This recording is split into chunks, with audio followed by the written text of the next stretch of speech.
Jewels, money, no matter how much I take, I want more, much more. And with my great power, nothing can stop me from getting it.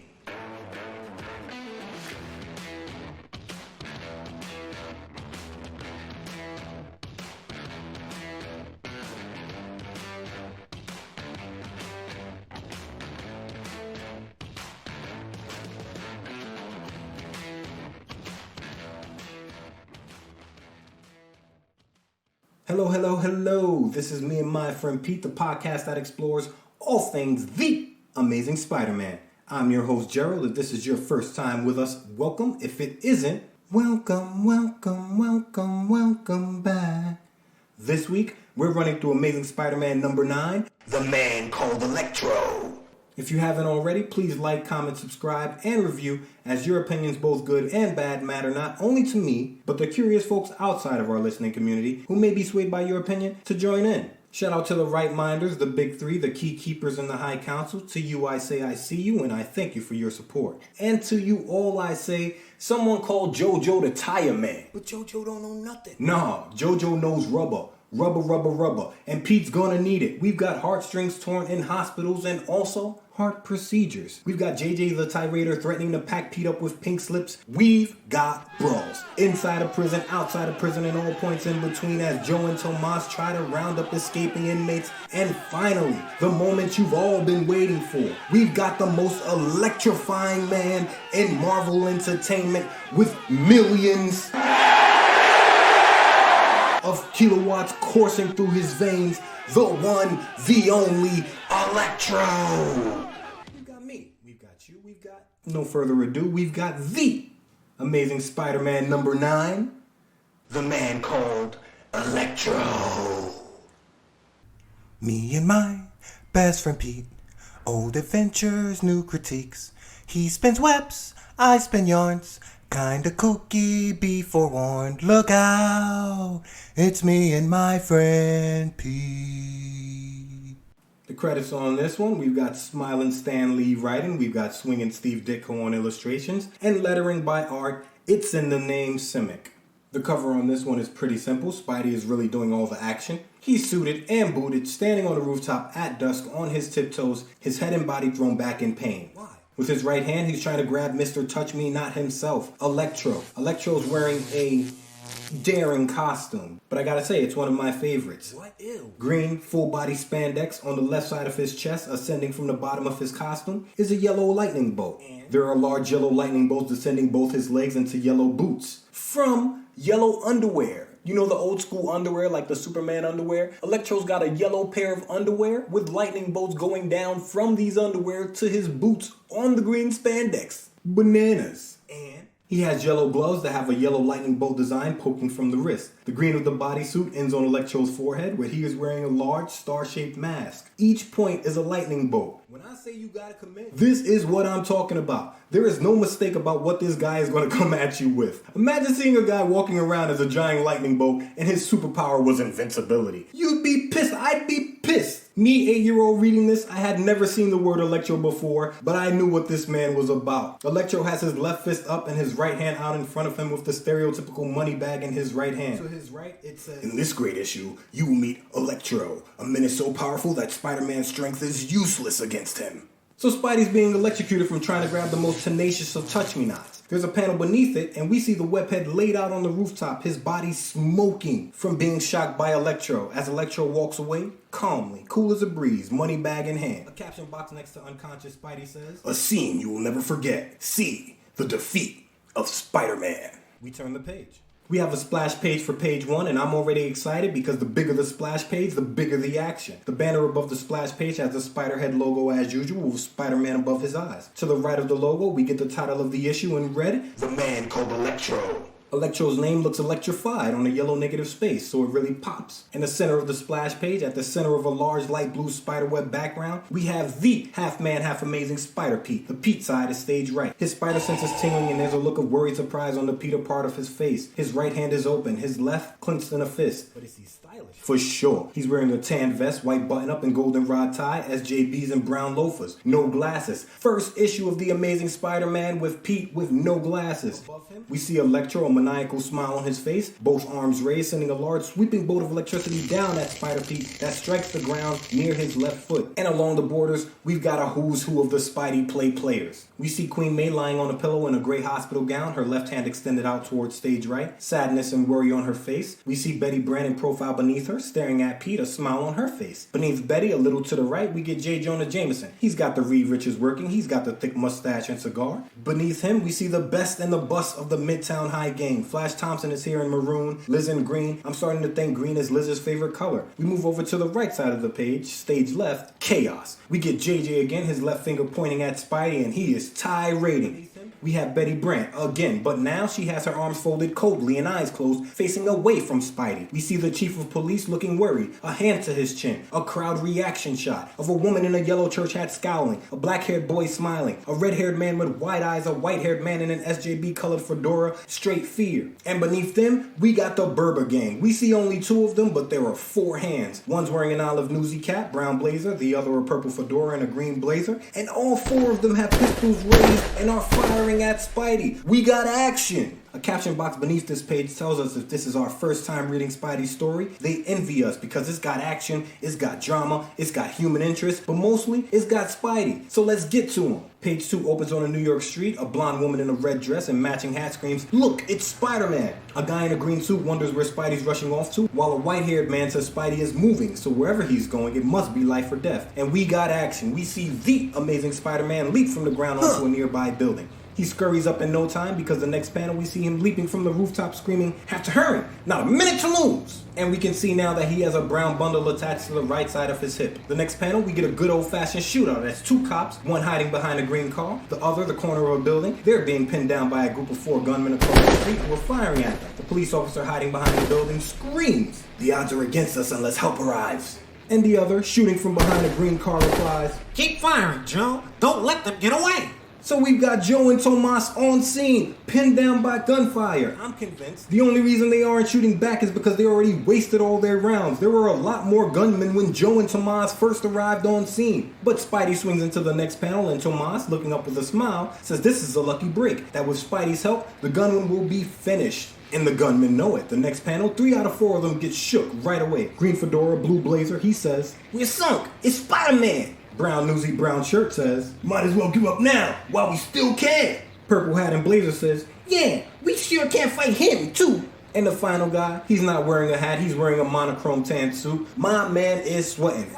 He doesn't say anything as they drop their guns until the next panel when Spidey swings by on a web line, not stopping at all. Tan Suit says, "What nuts we were to give up. Spider-Man wasn't going to butt in anyway." As we see Joe and Tomas rush the surrendering criminals. So wherever Spidey's going, he doesn't even have time to stop for gunmen, and you know Spidey hates gunmen. Spidey is in a rush. In the final panel, Spidey is racing down a suburban neighborhood street, a yellow street light on in the background, sliding his arm into a brown trench coat. So that's what the brown bundle on his hip was. He's saying he's close to home, so he might as well start changing into Peter Parker because it's too dark for anyone to see him anyway. Page 3 opens to a great panel of Pete bursting into the house in a trench coat and a pair of SJBs pulling the mask from his face. The next panel, we see why he was speeding through the city. Aunt May is in bed in a purple gown. The blanket's pulled up to her waist. Pete is sitting beside her in a chair. In one hand, he's holding a bottle of medicine. In the other, a cup. And he's handing the cup to Aunt May, who says, "Thank you for the medicine, but how'd you get back so fast?" Pete doesn't answer, but he knows like we know. He thinks that he just switched to Spidey. No problem, it was the least he could do. May tells him he's such a dear boy, and smiling says she's tired and is going to go to sleep. Pete sits by her bedside, his head down thinking. I haven't the heart to tell her what else the doctor said about how ill she really is. She's asleep now, but I better sit here in case she needs me. Poor Aunt May, she's always been so good to me,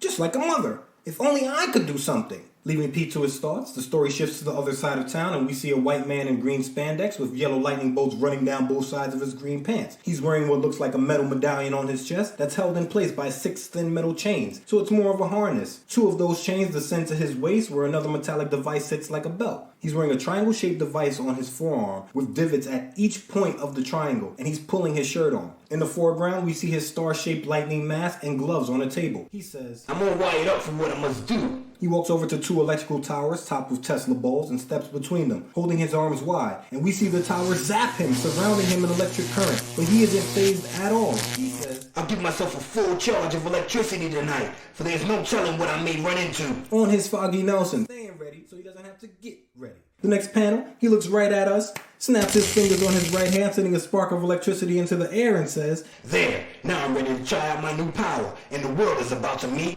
Electro. Did he just threaten us? In the final panel, we see the man called Electro challenging himself from the jump. Standing behind a wall, he's staring at a beautifully drawn gray armored truck thinking, I might as well start with something difficult, like that armored car which is carrying a shipment of gold. the man has come to play. Electro walks out into the open to start page 4, waving at 2 guards in blue uniforms in the foreground. They're loading the armored truck up with gold, and Electro tells them don't bother finishing because he's going to take the gold off their hands for them. One of the guards screams, for the love of Pete, and goes for his gun immediately. The other calls Electro a crackpot, but can't go for his gun because he's holding 2 bags filled with gold. He can only watch as Electro zaps the gun out of his partner's hand, disarming the guard. Electro turns his attention to the guard holding the bags in the next panel. He sends a shot of electricity at the man's wrist, who screams, ow, he's tossing electric shocks! The next panel, we see Electro is in his bag. He's firing another bolt with his right hand and has his left cocked back like he's gonna let more fly any second. And in the next panel, we see him create an electrical fence around the guards. If they don't give him what he wants, he's going to roast them alive. Electro, the one-man George Foreman grill, and he is working right now. And the guards ain't signed up for this. The one who was holding the gold says, Do as he says, chum. That guy is a lot more than we can handle.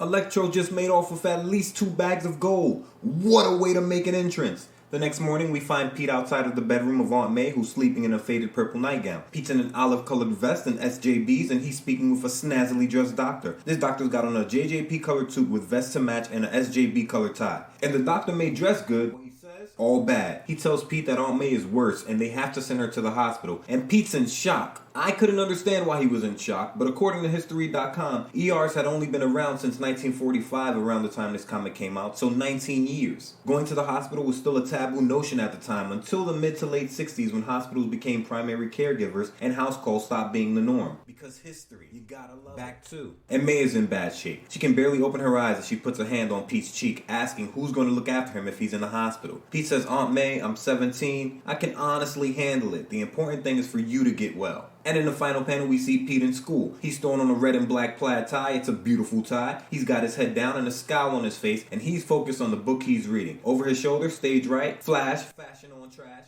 as usual. Thompson in a brown sweater is pointing at him, calling him a bookworm, as Liz in monochrome red looks on, smiling.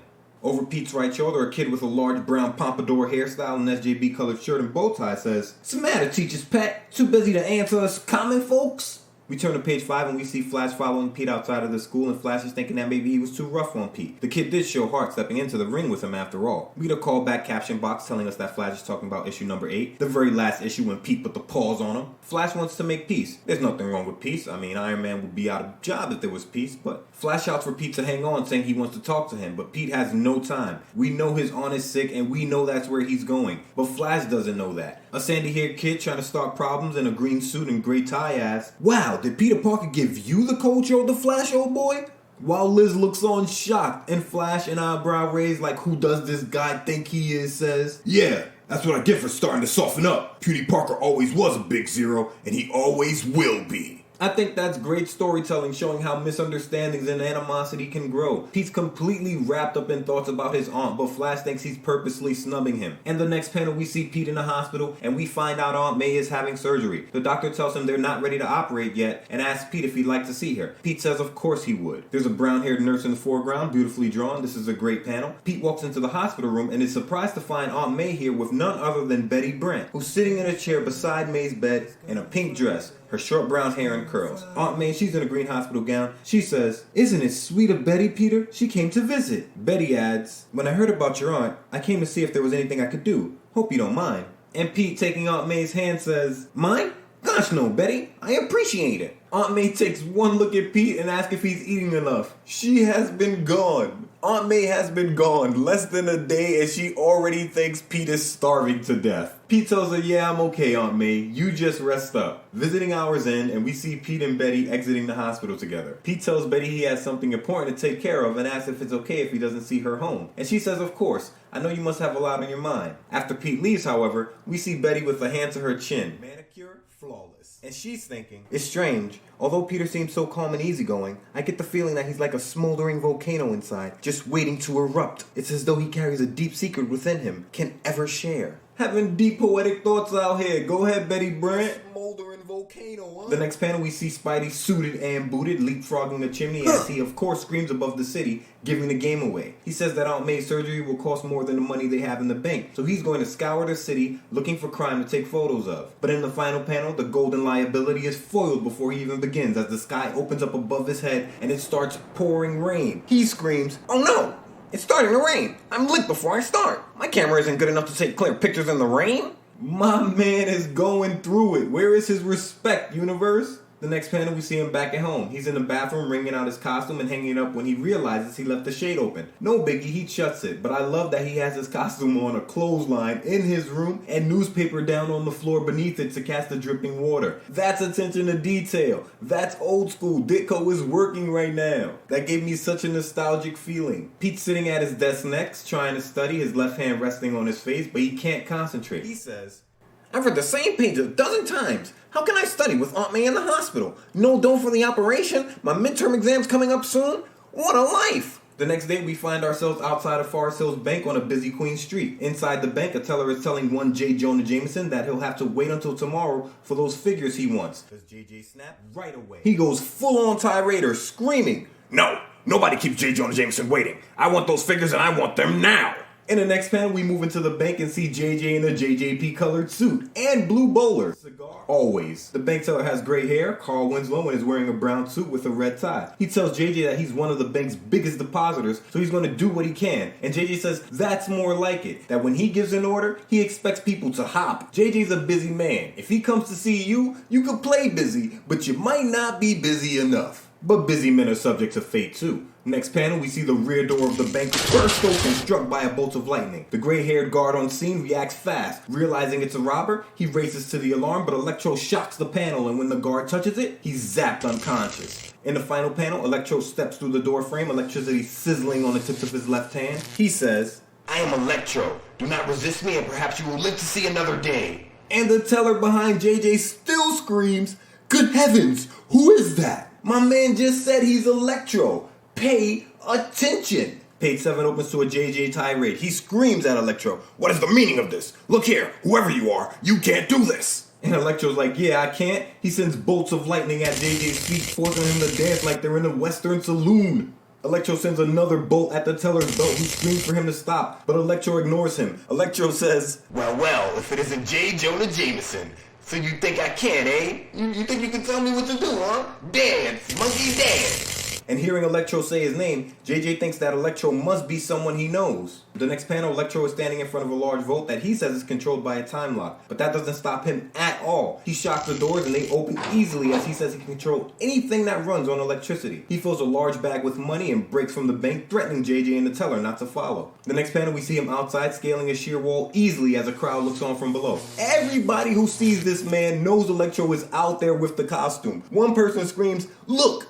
That strangely garbed man is racing up the side of the building." And the other, a scientist in the making to be sure, says, "He's holding on to the iron beams in the building by means of electric rays, using them like a magnet. Incredible." We see a couple of police on scene in the next panel, surrounded by a crowd of onlookers as they interview the teller. The teller says, "He was average height, very confident, never seemed to doubt his power." And the officer asks if there's anything else he remembers. Meanwhile, a fresh Spidey conspiracy theory has entered the mind of JJ the Tirader. He thinks, "There's only one person I can think of who is so powerful, so confident, who can climb sheer buildings, and who knows me. And there he is now, swinging up above." And in the final panel, we see Spidey, the king of wrong place, wrong time, swinging above the city. JJ screams that Spidey hid the money dressed as Electro, and now he's escaping as Spider-Man. While Spidey, oblivious to it all, thinks, "Whatever happened down below, it's over now. No sense me hanging around." We turn the page and we're on The Infinity page. Page 8, just in time to see JJ shove his finger into the face of the chief of police on scene and scream, I tell you, Electro is Spider-Man. He has to be. There's no doubt about it. The chief tells JJ to calm down and asks for proof. And JJ, storming away, journalistic tycoon that he is, says that it can't be anybody else but Spider-Man. And that's Proof enough. Tie rating. There were almost 17 million people in New York in the 1960s, and this man thinks Spidey is all of them when it's convenient. One of the police officers says they don't know much about Spidey, but he works with the law, and the chief, notepad in hand, says not to listen to JJ because he'd accuse Spidey of anything. So the chief has had it up to here with JJ's tirades in regards to Spider-Man, because Spider-Man has helped him out so much that he just doesn't believe anything that JJ says. But JJ the Tirader, he's gonna make his voice known. So in the next panel, you already know what JJ's on. We see the next edition of the Daily Bugle, and on the cover surrounding headshots of Spider-Man and Electro, the header reads, "Electro is really Spider-Man.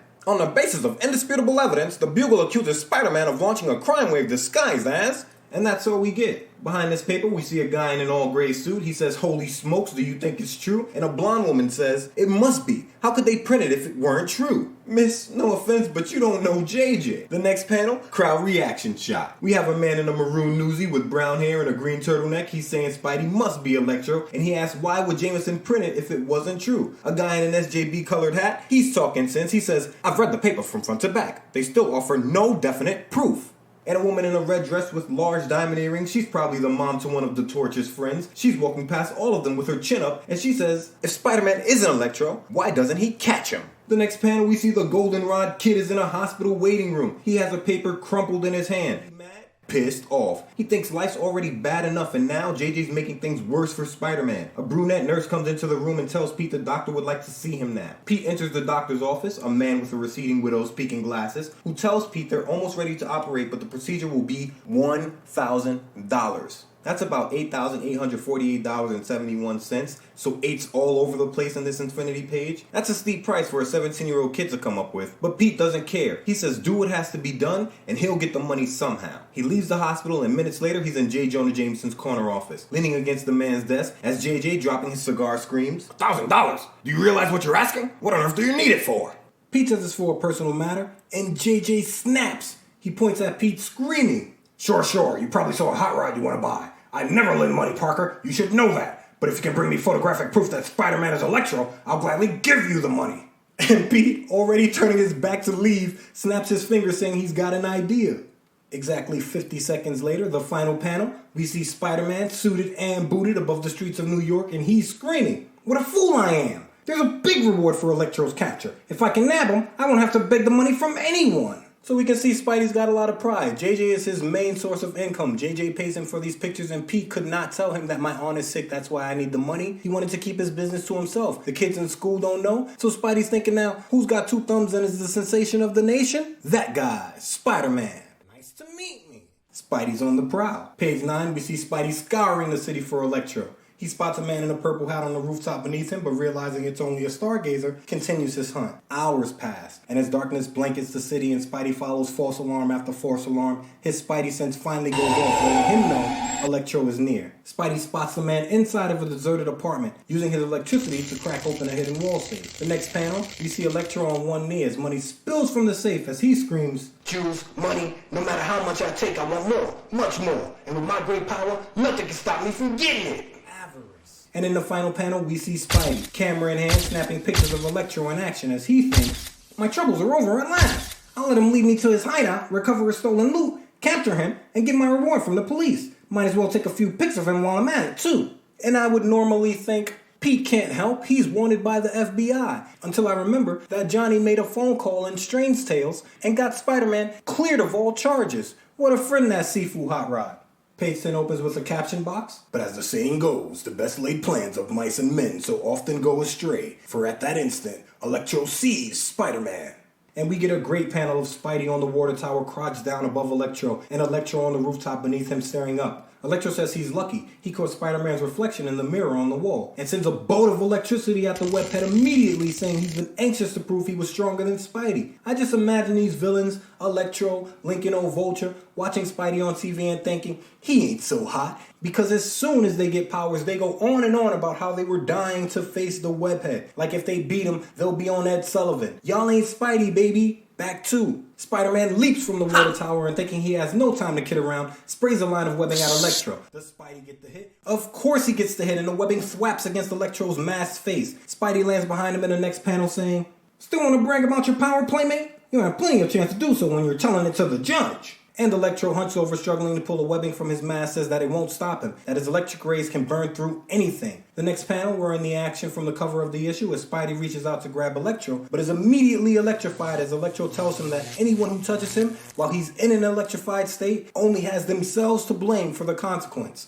In the final panel, gorgeous panel, we see our hero laid out at the feet of Electro, still paralyzed from the electric shock coursing through him. Electro, a bag of money tied to his waist, is staring down at Spidey thinking, I didn't mean to do that, but it was his own fault. He didn't give me a chance to explain the danger of touching me. Well, with him out of the way, no single human is strong enough to challenge me. Again. After the show Johnny the Human Torch put on last week, Electro, nobody believes you here on me and my friend Pete. You handled Spidey, you're a powerhouse.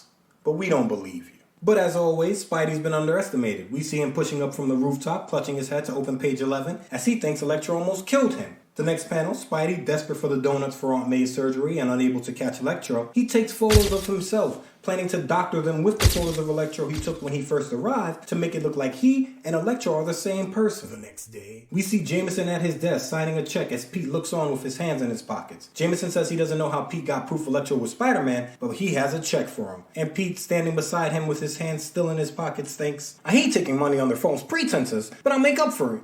Somehow, the next panel, Pete leaves the office and walks past Betty, who he barely notices. The guilt of forging the photos is making him feel terrible. Betty, in a pink turtleneck and large white stud earrings, asks Pete if his aunt is worse because he looks so worried. Pete says Aunt May isn't worse. He thinks he's just awfully ashamed of himself. The next panel, we see JJ has wasted no time in getting the pics out as the next edition gives us another headline. Proof that Spider-Man is Electro. These photos taken by a Bugle staff photographer show Spider-Man and Electro in the same area within seconds of each other. The Bugle dares Spider-Man to disprove our claim. And you know New York is going crazy. A sandy man in a gray suit says, Jameson's a nut. Why should Spider-Man take another identity? Nobody even knows who Spider-Man is. A man in an SJB newsie says, maybe he wants to pose as Electro and then later pretend that he killed Electro to become a hero. On the right of the panel, we have two women talking. A redhead wearing a green shirt and hat says, Mr. Jameson wouldn't print it if it weren't true. And the blonde she's talking to, so confident in Spidey's abilities that she says, but he could make a mistake. So the city is divided as often when it comes to Spider-Man. In the next panel, we see even Electro's caught up in the talk. Holding a Daily Bugle and still believing Spidey's dead, he says, ha ha! Jameson will have a long wait if he's gonna wait for Spider-Man to disprove anything. Now with Spider-Man out of the way, I'll really keep things popping around here. Nobody will even remember Spider-Man when I'm finished. Man say he's gonna keep it popping over here. And in the next panel, we get a caption box telling us nobody knows that Electro used to be an electric lineman named Max Dillon. We get a flashback to Dillon in an SJB colored jumpsuit, his hands on his hips facing us. He has red hair, and he's doing all this crazy. He's outside, and a man in a purple hat, green shirt, and purple pants is telling Max that he needs his help. I assume this man is the foreman because this man is saying that a man named Harris is in danger, and Max has to help get him down. Max says, forget it. I don't do anything for nothing. How much bonus will you give me? The final panel on the page, we see the guy pleading with Max saying Harris's life is in danger, and we see it is. In the background, we see a lineman high up on a pole, unconscious as electricity sparks around him. But Max lights a cigarette, still refusing to help. The guy tells Max he'll pay him a $100 bonus, and Max says, that's more like it. Now don't get your jaws in an uproar. I'll bring him down. And I'm convinced that Max finished his cigarette first. He's cold-blooded. Page 12 opens to Max proving he's the best there is at what he does. We see Max lowering an unconscious Harris down on the line as the foreman on the ground thinks, Dillon is a rat. He'd have left Harris up there if I didn't offer to pay him. If he wasn't our best poleman, I'd bounce him in a second. You hesitated to pay the man $100 to save Harris's life, so how much of a rat are you, sir? Not taking anything away from Electro the Madman, but the lesson there is if you're good at what you do, people will put up with a lot. The next panel, we get a dialogue box. Max says, but I didn't care what anybody thought of me, and then it happened. 1,000,001 chance. I was working along the pole when lightning struck. And we see him struck from the pole by a bolt of lightning and falling to the ground. He crashes into the dirt, but doesn't die. His story continuing. I should have been killed instantly, but by a fantastic freak of fate, due to the way I had been grasping the electric wires, the two bolts of current canceled each other and... We see him on his knees, his arms wide, surrounded by a glowing energy drawn beautifully in pink and white. His jumpsuit tattered as he screams, I'm still alive. In fact, I feel better, stronger than ever.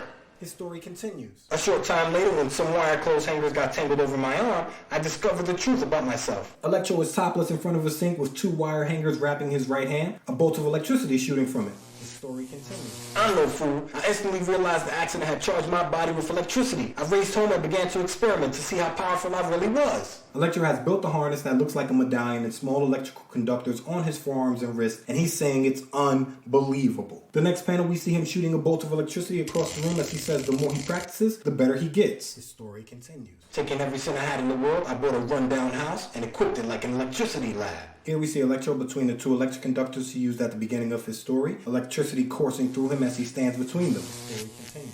Finally, I ran completely out of money, but that didn't worry me. And we see him pulling the bright yellow glove onto his right hand, the rest of him already fully costumed. He says disguised and using the name Electro, he's going to get all the dough he wants. And the final panel, we see Electro, thinking like a man trying to build a criminal empire. He's outside of a locked downtown building with gates on the window. Shocking the lock on the door open, he's thinking, there are over a dozen prisoners here waiting for transfer to the federal pen. I'll set them free, get them to join me, to be my flunkies. Electro is going to cause a prison break. And he's wasting no time to open page 13. He makes his way down the hall lined with cells, all filled with prisoners in gray jumpsuits, and sets up an electric barrier so the police can't come in while he's working. The next panel, we see a squad car rolling by Pete, who's making his way towards the hospital when he overhears the squad car's radio. Calling all cars, Electro has broken into the West Side House of Detention. All cars proceed to the area. Pete thinks as soon as he checks on his aunt, he'll deal with Electro. But of course, Pete won't just be checking on Aunt May. The doctor, a clipboard in hand, horn-rimmed glasses on his face, says May wants him to be there throughout the entire operation. And that seals it. Pete thinks, then I can't tackle Electro yet. Not if Aunt May wants me, needs me, I can't run out on her. This is my aunt, she needs me, I'm here. What the heck does the NYPD get paid for anyway? I imagine that's what he's thinking. The next panel, we see Pete holding Aunt May's hand, and Queen May has seen better days. Pete tells her, don't worry, Aunt May, everything will be all right. I know it will.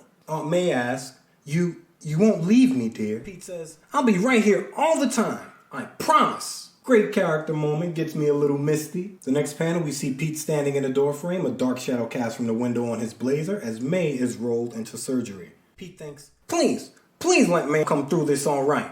She's been like a mother to me all these difficult years. The next panel, we see Pete won't have to be alone through it all. Betty's here. She says, Peter, I came to wait with you. I know how difficult it is to be alone at a time like this.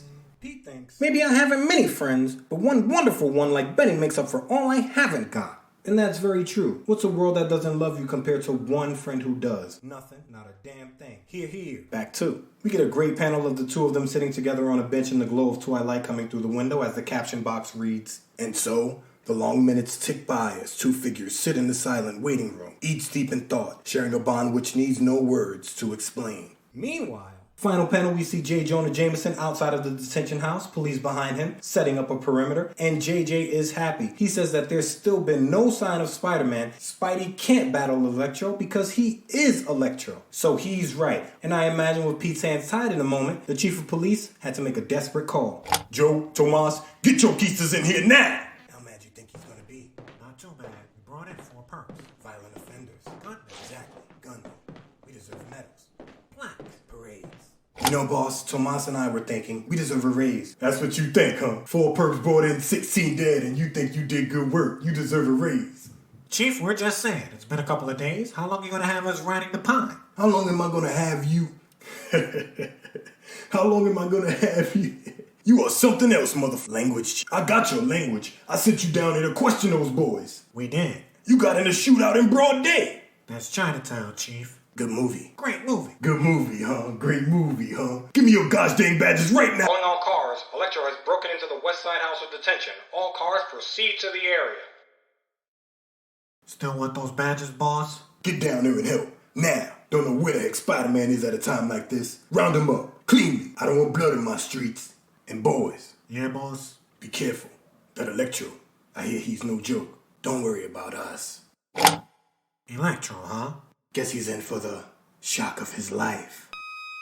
Page 14 opens to an angry mob of prisoners, all released from their cells, rushing the exits of the prison as Electro, his arms raised behind the mob, screams for them to obey him because he's the one who freed them. But very few are listening to him. One says it's their chance to get free. He's not waiting for Electro. Another says to ignore that nut. Only one says to hold on, that Electro may have a plan. But Electro's plan is chaos born as we see a brawl outside of the detention center as cops and prisoners clash. There's a cop throwing a left cross, Behind him, another cop is grinning from ear to ear. The cop throwing the left cross, Tomas for sure, is screaming. Fun time's over, pal. Back inside you go. As he clocks an inmate square in the jaw, the inmate, his head thrown back, says they should have waited for Electro. Meanwhile, at the hospital, Aunt May has come out of surgery, and the doctor tells Pete she's going to be fine, that the operation was a success. We get a heartfelt moment with Pete and Aunt May as he rushes into the room to see her. She says, Peter, is that you? Take my hand, dear. And Pete, taking her hand, replies, Here I am, Aunt May. You're going to be well again. The doctor said so. While the cold-hearted doctor standing behind him says, That's enough, boy. She's dozing off now. The next panel, the doctor puts a hand on Pete's shoulder and tells him they gave May sedatives that will make her sleep till morning, and that Pete looks like he can use some sleep as well. Pete rushes back to Betty and, grabbing her by the shoulders, tells her May's going to make it. Betty's excited, of course. She says, I'm so happy for you, Peter. And now I've got to go. They need me at the office. Mr. Jameson isn't there. He went to cover the detention house riot. But in the next panel, we see the smile fade from her face as she tells Pete not to go down to the detention center to take photos. And Pete appreciates her concern, but he tells her those are the pictures Jameson pays the most for. In the final panel, we see Betty, her eyes closed, her head slightly lowered, and she says she was afraid this would happen, that Pete's gotten addicted to the danger of taking these photos. Addicted to the danger like someone else she knew. Pete is confused. He thinks, I wish I knew what really bothers her. If only she'd tell me someday. But Pete's got no time to dwell. Page 15 opens and we see Spidey, suited and booted, racing across the edge of a building towards the danger. Caption box above the panel. Minutes later, no longer burdened by worry over his aunt, the world's most dramatic costume figure streaks over the rooftops of New York, his heart pounding with excitement, his every nerve tingling with the thrill of impending battle. Spidey says, And now for Electro. Time for the show. The next panel, we see Spidey releasing a web line above a city street as he says he has to break into a store to get some items he can use to conquer Electro. He says they'll wonder for weeks who broke in and left money behind. Spidey paying his debts even in the midst of danger. A few moments later, we get a panel of JJ who is overjoyed about the fact that his intuition was right. He says, No sign of Spider-Man. This proves he's really Electro. I'll probably win the Pulitzer Prize for my scoop. But a guy in a green cap, brown jacket, looking over his shoulder at JJ Tirader, points up to a roof. The next panel, the look of pure joy on JJ's face, gone. The cigar falls from his mouth as he screams, Huh? Up where? Oh no, it can't be. It can't. As Spidey swings above his head towards the detention center. JJ says he'll be a laughing stock, and covering his face with his hand says that this is all because of Peter Parker. He's blaming Pete for jumping the gun and publishing those pictures without verifying. This is the same guy who tore up the lizard photos Pete brought him in ASM number 6 because Pete said he got it from a Native American. JJ is all over the place with his loose morals, and now it's bit him in the rear. The next panel, we see our hero crash through the window of the detention center, hoping aloud that Electro hasn't fled yet. Spidey bends down and we see why he broke into that store before coming to the prison. The scientific wonder kid has bought a pair of rubber gloves and slip-ons to wear over his hands and feet, so he's insulated from Electro's attack. In the final panel, we see Spidey crouched on a landing above a group of meandering prisoners, and he's setting up his camera to get some pics of the action. Page 16 opens with Electro's back to us as he gives the prisoners remaining with him a pep talk. He says, You men saw what happened to the fools who tried to escape without obeying my orders. They were all recaptured. But if you do exactly as I say and promise to work for me, I'll free you all. And the inmates get fired up. They're ready for action. They're pumping their fists. They're shouting. They're screaming. Let's get to it. Electro continues in the next panel saying, Good. Now here's what we'll... And stops when Spidey's spider headlight illuminates the floor at his feet. Electro screams, What's that? No, it can't be. He's dead. My man is stuttering like Scar when he saw Simba thinking he was Mufasa. The inmate beside him screams, It's the sign of the spider. I'm calling the Spidey symbol that from now on. I know it's bad manners to drop in without an invitation, but I'm sure you'll forgive me just this once. And we got action. The next panel, Spidey comes flying down the stairs, both fists raised, clocking 2 of the 3 inmates standing there and causing the third to trip. Spidey lands on the next panel and starts tossing inmates left and right, clearing a path to Electro, who screams that he was careless and won't make that mistake again. Spidey, hooking one of the inmates, tells Electro that he'll get to him in a minute. And the inmates are all unconscious. Spidey rushes at Electro, who sends a shock of electricity towards Spidey, but the current disappears before it hits the webhead. Why? Spidey's come prepared with metal ball bearings that he hurls at Electro, and they absorb all of the electricity. Still trying to get in close, Spidey lifts a nearby metal chair and hurls that at Electro as well. And in the final panel, we see the chair sail over the villain's head, a shock of electricity from Electro's finger streaming towards it as Spidey screams off panel. Anyone with any knowledge of science knows that anything metal can act like a lightning rod. As this steel chair is doing. But Electro isn't impressed. He shouts back that Spidey's wasting his time because his own power over electricity is limitless, and eventually, Spidey will be out of things to throw. But Electro doesn't know Spidey like we Page 17 opens with Spidey cracking Electro across the jaw with a hard left cross, his hands wrapped in rubber gloves, as he tells Electro, "You kidding? I'm not gonna spend all day tossing things at you. These rubber gloves I'm wearing will give me a chance to massage your chin whiskers a while. Like this." Electro, stumbling back into the cell bars behind him in the next panel, causes a bright flash of light when his body hits the metal and blinds Spidey. But you know, and I know, that Spidey does some of his best work with his eyes closed. Using his Spidey sense to avoid a rushing Electro, he throws steel ball bearings on the floor to trip the man up. Still blinded, Spidey's Spidey sense goes off a second time as a burly sandy-haired inmate tries to hit him with an overhand double-fisted strike. Dodging the swing, Spidey says he didn't think anyone would be dumb enough to attack a man with a Spidey sense, and pivoting on the spot, knocks the inmate out cold with a left hook.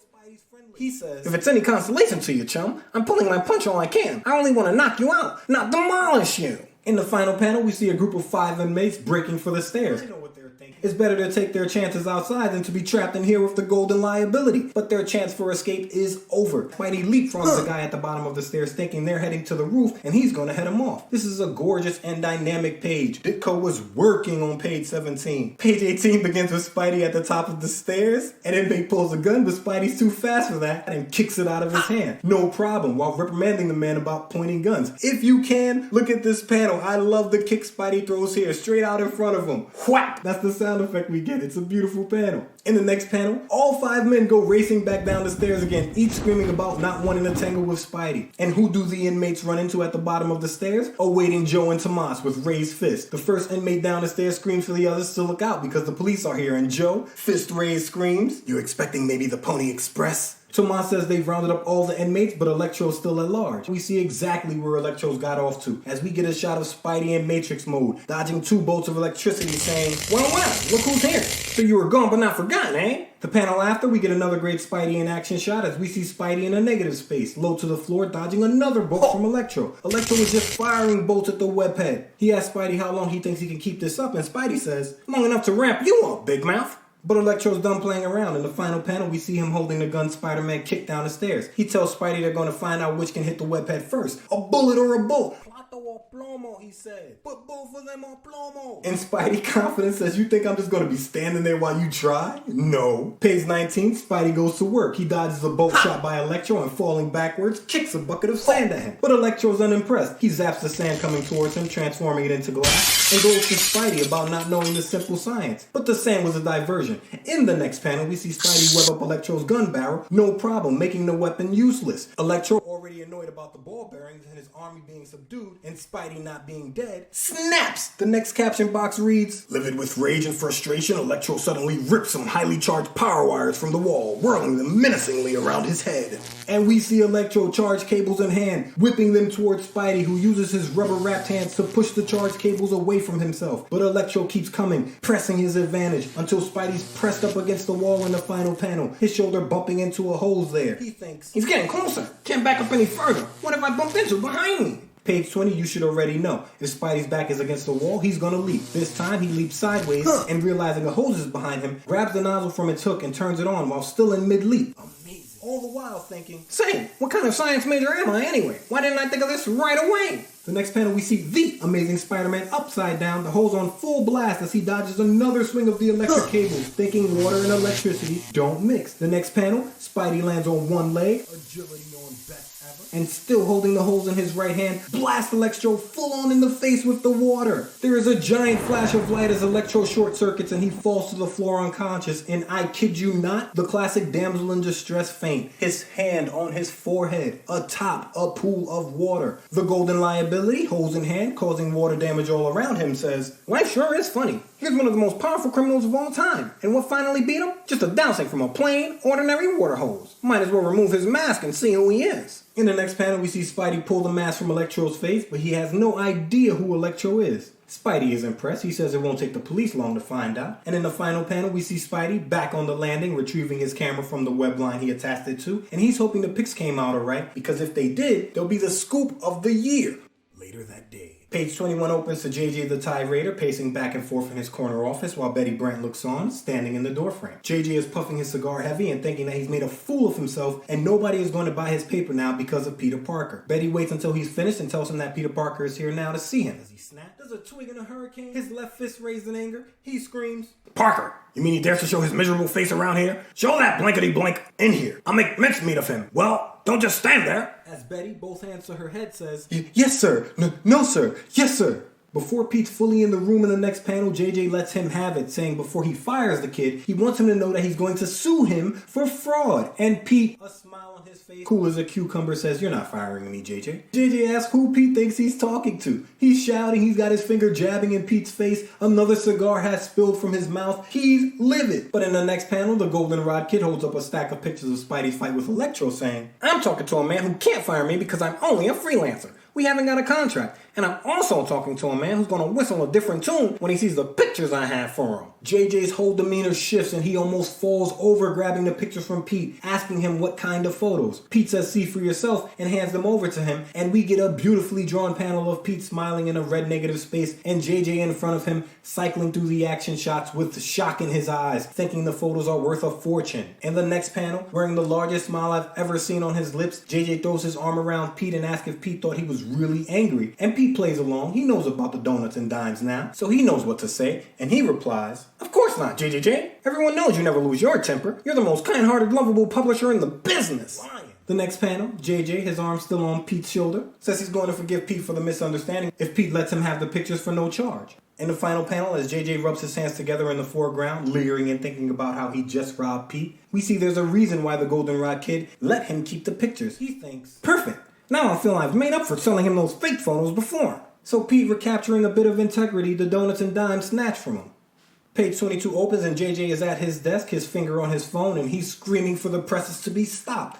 I assume he's talking to Betty and he tells her to send every department head into his office on the double because they're putting out an extra. The next panel, we see Betty putting papers into a filing cabinet with her nose in the air. She's upset at Pete for going to the detention center when she asked him not to. And Pete says, Don't be upset, it's my job. In the next panel, we get a close-up of Pete's face as he says, Look, Betty, I like you better than any girl I've ever known. I wouldn't do anything to hurt you. But you can't stop me from doing what I have to do. Feelings on Front Street and a Spidey's gotta do what a Spidey's gotta do. The next panel, Betty, her head lowered, Pete scowling in the background says, Peter, I never told you why I left high school last year and took a job. I never told you about someone I once knew who reminded me of you, but I don't want to be hurt again.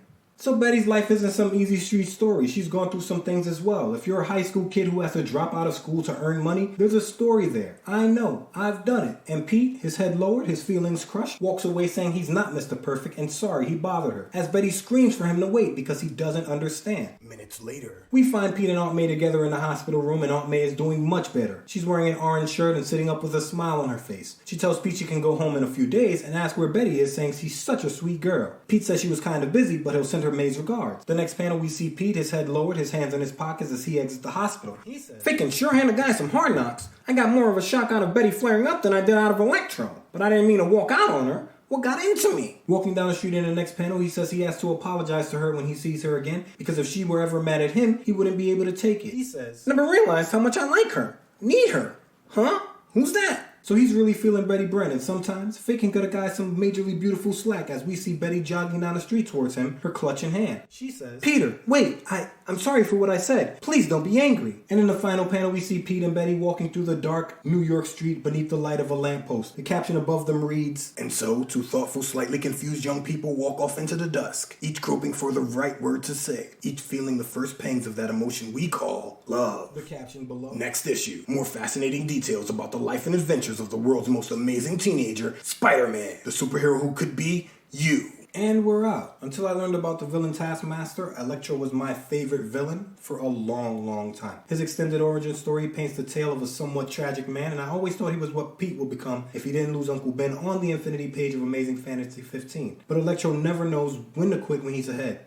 Man got away scot-free with gold and cash from a personal safe, but if there's one thing you can count on Max Dillon to be, it's greedy. If there's a second, it's pummeled by the Amazing Spider-Man because of it. I guess the simple moral is quit while you're ahead. I love the budding romance between Pete and Betty a lot. I liked how Spidey left the cast with the supplies he took to battle Electro. But most important, I love that Pete was there for May in all the ways she needed him to be this issue, because we've seen she's always there for him. Great issue. That's the main episode this week. And that's true. That's the main episode, but there is more Me and My Friend Pete available for your listening pleasure right now. If you support the show on patreon.com, patrons get a bonus show every week where I run through comic books from all over the multiverse of comics, from Marvel to DC to all points in between. This week's bonus episode is Trial by Crisis, where I run through Trials of Shazam number 2. The seeds of this story begin in DC's Identity Crisis and end shortly after Infinite Crisis. And me, I'm your guide through all that history. We've got the comics, we've got the stories, the only thing I'm missing is you, friend. Head over to patreon.com/HSPP and sign up to the Keykeeper or High Council tiers now to find out the story behind Freddie Freeman's quest to become Earth's mightiest mortal, Shazam.